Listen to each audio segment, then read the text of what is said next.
Labą dieną, labas vakaras ar labas rytas, kad ir kur kada bežiūrėtumėte, aš esu Dominykas ir sveiki atvykę į dar vieną, kas savaitgalį, nors praeitą savaitgalį praleidau, lenktynių apžvalgą. Šį savaitgalį mes turėjome Ispanijoje lenktynes, kas buvo žymiai geriau negu buvo Monake.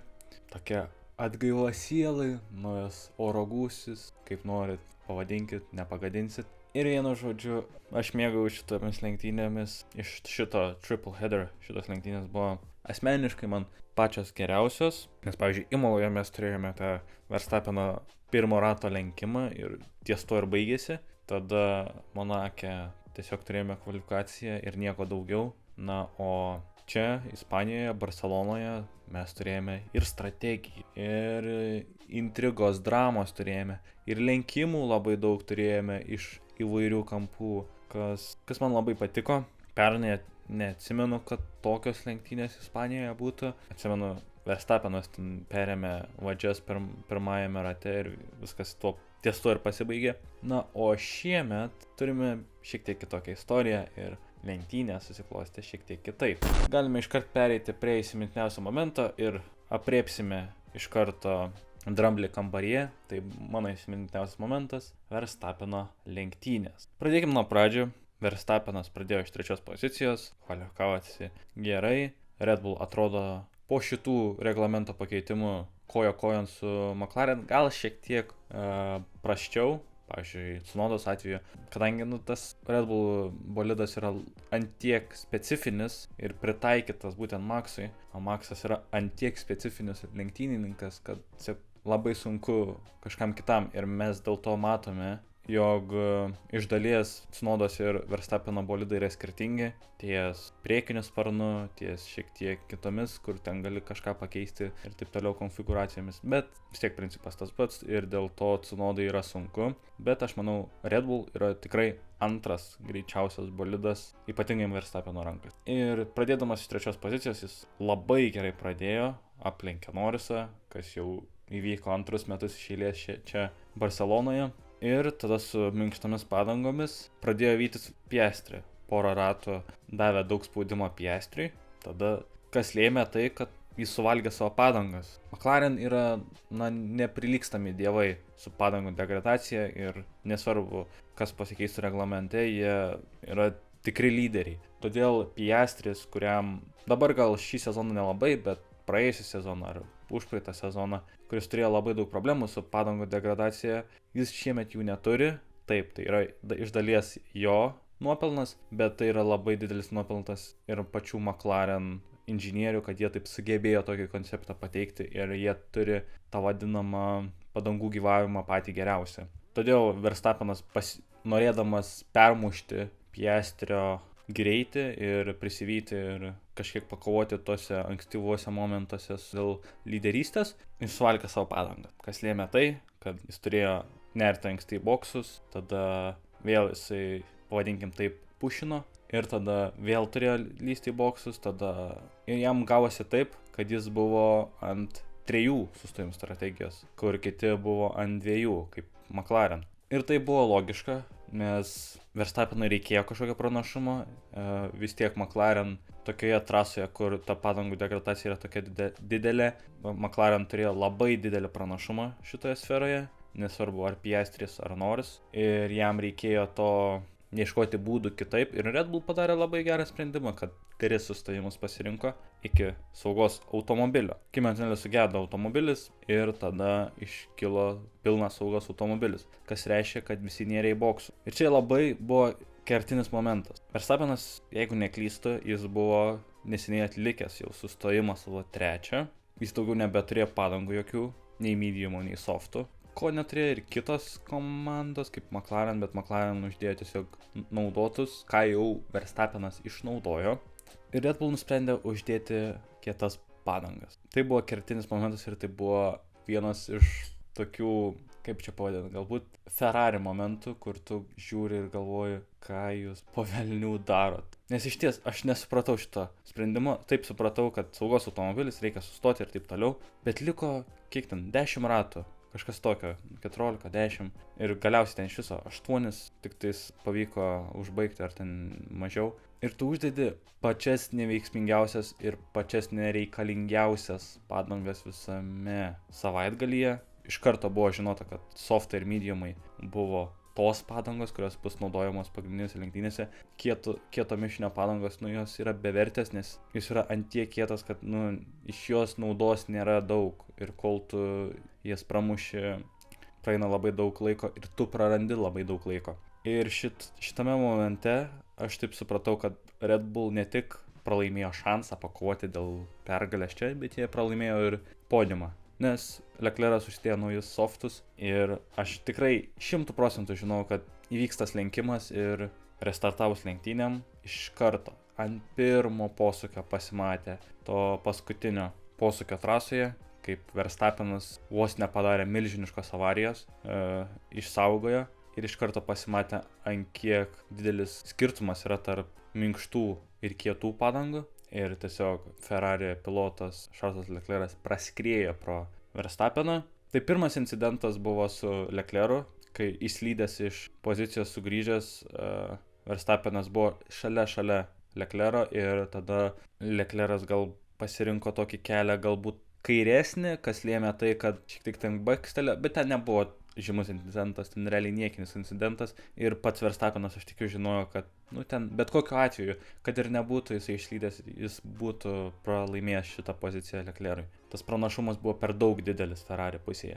Tada Leclerc'as buvo paleistas ir prasidėjo reikalai su George'u Russellu, kur pati įdomiausia drama. Tai George'as Russellas jau pačiam pirmam posūkį šiek tiek bakstelėjo ir praėjus keletą posūkių Maxo Verstappeno lenktynių inžinierius sako jam, kad tu užleisk jį, duok jam poziciją. Ir čia buvo kertinis momentas, čia buvo tas momentas, kuris man asmeniškai nepatiko iš Maxo pusės. Mes žinome tokį karštokošiškumą Maxo, bet čia buvo tikrai tas momentas, kur tu žinai, kad yra vienas geriausių visų laikų lenktynininkų, bet čia yra jo tamsioji pusė. Ir Maxas Verstappenas atrodo užleido tą poziciją Russellui, kad negautų baudos. Ir tada jisai pasirinko tiesiog turbūt patį vaikiškiausią dalyką, tai yra specialiai važiuoti į Russellą. Aš dabar galbūt gausiu komentarų, kad čia galbūt jisai netyčia, čia neišslydo. Iš trajektorijos puikiai matėsi, kad jis tai specialiai daro. Jis visiškai nestabdė, visiškai nesuko bolido, jis važiavo tiesiai į Russellą. Pas Russellas nieko nesuprato, nesusigaudė ir sunkiai patikėjo, kad taip gali būti. Ir aš manau, čia 100% vertas baudos. Tu negali specialiai rėžtis į kitą automobilį. Ačiū Dievui, niekas neatsitiko. Viskas tiek saugiai, tiek Russellas, tiek Verstappenas. Turi gerbti varžovą. Tu turi, jeigu jau pralaimėjai, tai bent atiduok tą poziciją. Ir ko pasakoje Verstappenas prarado velniškai daug pozicijų, kur būtų finišavęs galbūt 5. Jeigu iš vis būtų jisai nesustojęs, tarkim, kas būtų, jeigu būtų. Jeigu jisai būtų nesustojęs, aš manau, kad jis galėjo netgi laimėti lenktynes. Nežinau, kokius laikus jisai būtų parodęs po to, bet aš manau, kad jisai tikrai galėjo laimėti su tais naudotais softais, nes tai darė ir McLarenai. Jie neturėjo šviežių padangų. Čia buvo vienas iš prasčiausių momentų, kokio aš esu matęs iš Verstappeno.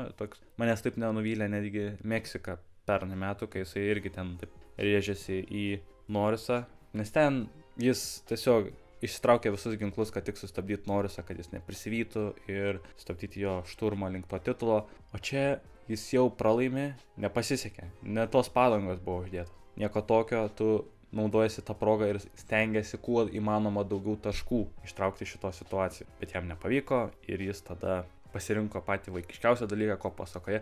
Jam tą vadinamą karmą atsijo taip tiek daug, kad tai buvo vienas prasčiausių jo pasirodymų lenktynėse nuo ten 2017 kažkas tokio.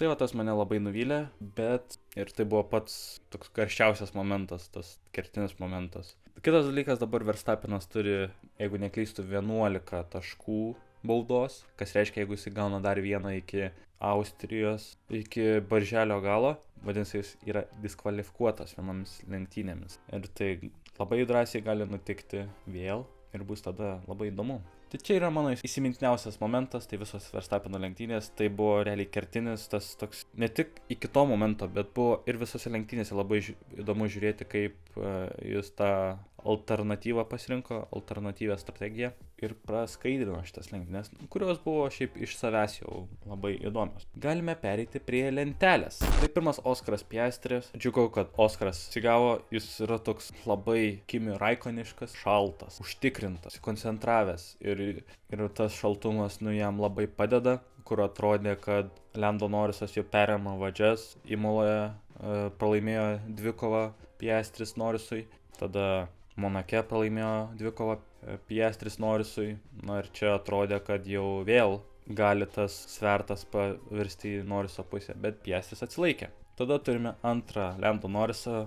Norriso pagrindinė problema yra kvalifikacija. Šiuo momentu Piastris ir Norrisas lenktynių tempe yra labai arti vienas kito. Labai arti vienas kito. Ir ką padaro Piastris, kad jis yra žymiai stabilesnis kvalifikacija, parodo ir ištraukia tuos reikiamus ratus žymiai dažniau, ką jis padarė šeštadienį. Ir todėl jam pavyko šiandien nugalėti, nes McLaren yra savoje lygoje. Verstappenas su alternatyvia strategija buvo pakankamai arti, bet aš manau, kad Norrisui reikia pagerinti kvalifikaciją ir tada jis turėtų, nes jie labai arti savo lenktynių tempe.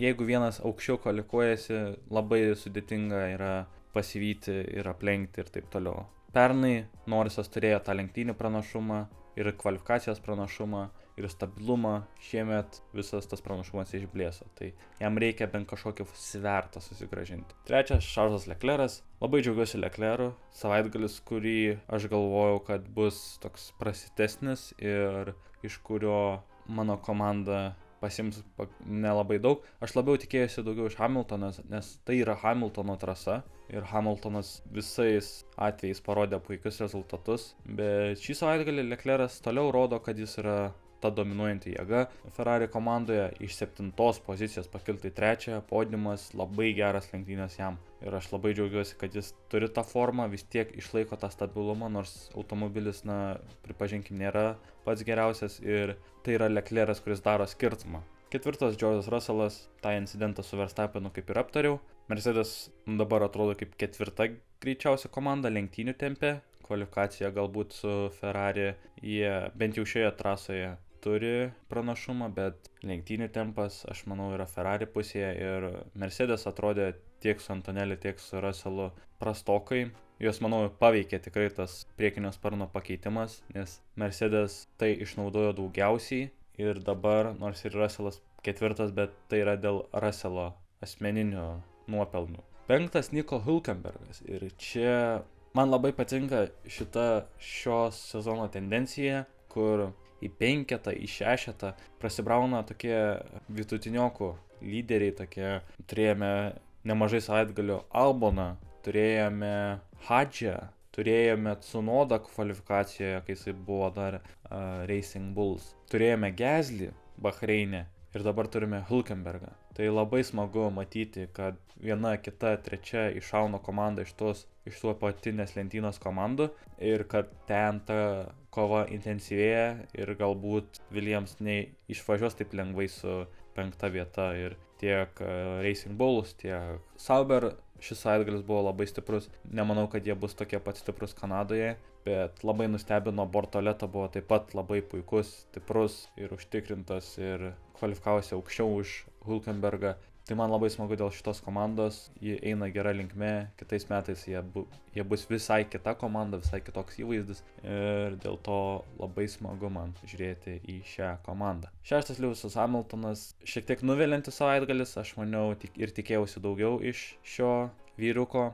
Tikėjausi šiaip, jeigu pastebėjote Instagrame, aš įkeliu komandos pristatymą ir tada nurodau savo spėjimus top 3, tai aš Hamilton dėjau į 2 poziciją, aš tikėjausi ir maniau, kad Ferrari atsiveža patobulinimus ir Hamiltonas bus tas, kuris ištraukia viską iš šių patobulinimų, nes istoriškai žiūrint Hamiltonas čia buvo visą laiką geras, kai Verstappenas dominavo čia porą metų, Hamiltonas vis tiek sugebėdavo pasimti 2, 3 poziciją lenktynėse, kur Mercedes nebuvo tas ypatingas bolidas ir stiprus bolidas, bet šiemet kažkaip jam nepavyko tai padaryti pirmajame Ferrari sezone ir dėl to finišavo 6. Bet aplamai kalbant, tai Hamiltonas atrodo išties neblogai. Pastaruoju metu tos 5., 4., 6. pozicijos visą laiką dabar rodo tą stabilumą ir aš manau, kad Ferrari eina gerą linkmę. Hamiltonas panašiai būdavo kaip ir Sainzas, dar kol kas neiššovė,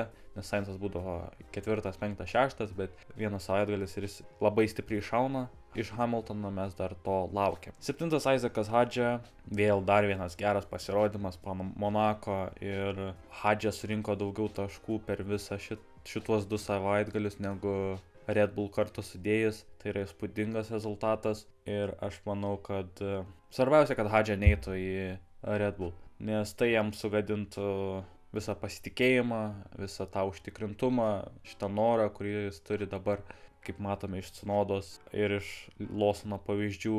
Ir aš manau, kad jis eina tinkama linkme ir pretenduoja tapti vos ne geriausiu šių metų naujoku, kas mane išties labai nustebino. Aš tikėjausi visiškai ne tokio Hadžio, kokį kiek man teko matyti Formulės 2 ir dėl to labai smagu. 8.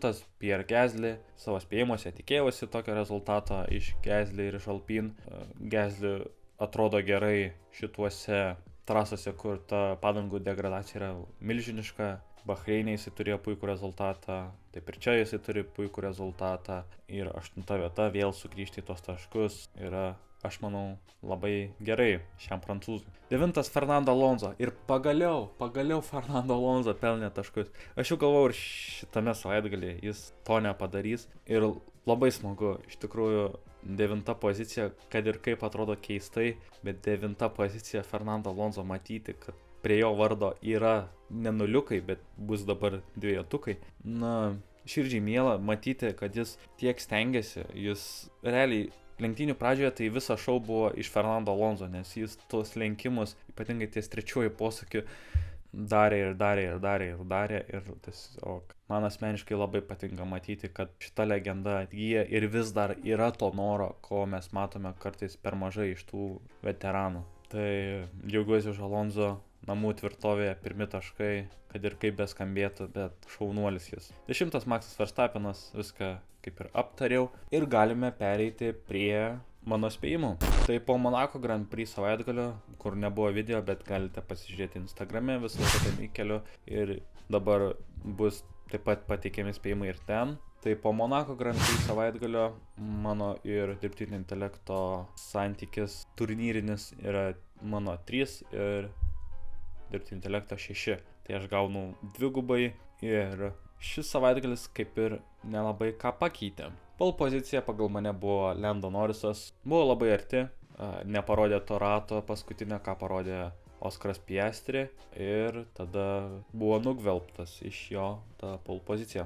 Dirbtinis intelektas spėjo Maxą Verstappeną, Verstappenui pritrūko, jis neparodė gero rato ir pole pozicija atiteko Oskarui Piastri. Lenktynių nugalėtojas, aš sakiau Maxas Verstappenas, tai blogiau turbūt pasirinkti negalėjau, o dirbtinis intelektas pasirinko Lando Norrisą ir tai buvo Oskaras Piastri. Mane šiek tiek nervuoja tai, kad aš visą laiką pasirenku ne tą variantą, ypatingai tose 2. Būna taip, jeigu, pavyzdžiui, Imoloje, jeigu neklystu, jeigu aš pasirenku, užims pole poziciją ir laimės lenktynę. Kaip man nesiseka pataikyti, aš turiu 3 opcijas. Realiai 3 opcijos yra šį sezoną, daugiau jokių opcijų nėra. Ir aš vis tiek prašaunu. Tai reikia kažkaip susimti, nes jau įpusėjęs sezonas ir aš vis dar prasileidžiu labai stipriai.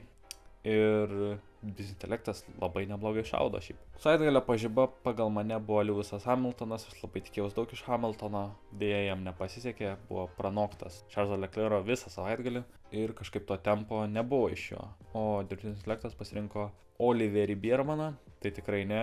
Williams ir Haas buvo 2 komandos, kurios nepelnė taškų, 8 konstruktoriai pelnė taškus, tai šitas labai įspūdingas rezultatas. Na, o Haas, Biermanas finišavo pats paskutinis iš tų finišausių ir jo, tikrai prastas savaitgalis Biermanai.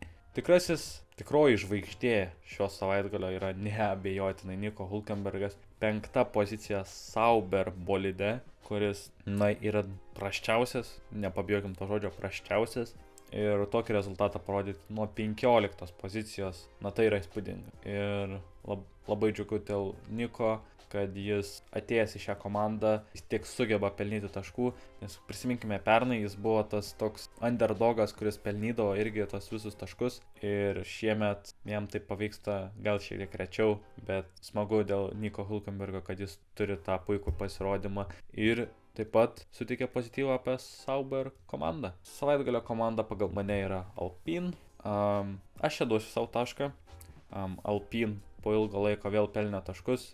Visur atrodė tiek Monake, tiek Imoloje, tiek Miamyje, Saudo Arabijoje. Visur atrodė prastai ir dabar Pieras Gasly pelnė taškų, kvalifikavosi aukščiausiai iš tos apatinės lentynos komandų. Aš manau, kad tikrai Alpine verta paminėjimo savaitgalio pažibos ir aš atspėjau. Bet dirbtinis intelektas atspėjo tikrąjį savaitgalio pasirinkimą, tai neabejotinai yra Sauber. Tiek Bortoleto, tiek Hülkenbergas buvo išties greiti ir Hülkenbergas parodė puikų rezultatą, Bortoleto dėja teks palaukti dar tų taškų, bet wow, koks pasirinkimas dirbtinio intelekto. Na, ko mažiausiai tikėjausi šį savaitgalį, tai Sauberio 5 pozicijoje ir, na, nežinau, su tokiais pasirodymais iš dirbtinio intelekto, aišku, galėčiau pagaliau pataikyti pole poziciją ir nugalėtoją iš tų 3 pasirinkimų, bet turnyras inicijuoja. Savaitgalio dugnas pagal mane buvo Oskaras Piastris, labai prastas pasirinkimas, turbūt prasčiausia, ką galėjau pasirinkti. Aš maniau, kad, na gerai, tas momentumas yra Lando pusėje, galbūt kažkas nepasiseks, kvalifikuosis anksčiau, Lando kvalifikuosis geriau ir tiesiog aš būčiau savo davęs tašką, jeigu Oskaras nebūtų pelnęs podiumo, nes buvom podiumų nurodos nuo pat Kinijos Grand Prix. Tai jo, teks palaukti prastų Piastrio pasirodymų. Dirbtinis intelektas pasirinko Charlesą Leclercą, taip pat irgi labai prastas pasirinkimas. Ant kiek buvo geras pasirinkimas Sauber, ant tiek prastas buvo Charlesas Leclerco, nes nuo 7 pozicijos jis pakilo iki pat podium, kas galėtų būti geriau. Tikrai savaitgalio dugnas, aš galbūt būsiu per daug griežtas, bet tai bus Maxo Verstappeno. Sugriovė savo visus šansus ir padidino pats atotrūkį iki abiejų McLarenų dėl vairuotojų titulo, ko ir siekia Red Bull, nes konstruktorių taurė jau seniai yra šiukšlių dėžėje. Ir aš manau, kad Maxas negali tokių pasirodymų savo leisti. Jeigu jisai nori vairuotojų titulo, 5 vairuotojų titulo iš eilės, taip negali būti. Ir panašu, kad Piastris taip lengvai nepaleis. Galbūt iš Norriso tu galėtumai tikėtis to titulo čiauko vadinamo, bet iš Piastrio visiškai nepanašu ir McLaren turi per didelį panašumą, kad tu galėtum sau leisti daryti tokias nesąmonės ir jo, aš tikrai manau, kad savaitgalio dugnas buvo Maxas Verstappen. Duktrinė komanda pagal mane buvo McLaren, taip pat irgi nepataikiau McLaren 1-2, o dirbtinis intelektas pasirinko Aston Martin, Fernando Alonso pelnė taškus, tikrai ne. Dugninė komanda tikroji, aš manau, buvo Williams, tai buvo prašiausias savaitgalis šiame sezone Williams ekipai, nes vis tiek kažkokiu būdu jie arba kvalifikacijoje gerai pasirodydavo, arba lenktynėse gerai pasirodydavo. Na, o Ispanijoje buvo priešingai, nei kvalifikacijoje, nei lenktynėse, niekur. Aleksanderis Albonas patyrė patį pirmą savo DNF ir jo, tai buvo išties prasčiausias. Jie neparodė jokio tempo nei treniruotėse, nei kvalifikacijoje, nei lenktynėse ir dėl to jie yra dugninė komanda iš visų. Taigi po šito bendras santykis yra 4-7 dirbtinio intelekto naudai. Na ir kągi, ačiū, kad žiūrėjote, ačiū, kad klausėte mano kas savaitinių, kas lenktyninių paistalų. Tikiuosi, kad jums patiko. Būtinai paspauskite subscribe mygtuką, pasiekite mane Instagrame finišo tiesioji 1. Ačiū, kad žiūrėjote, ačiū, kad sekate ir iki kitų kartų. Ate.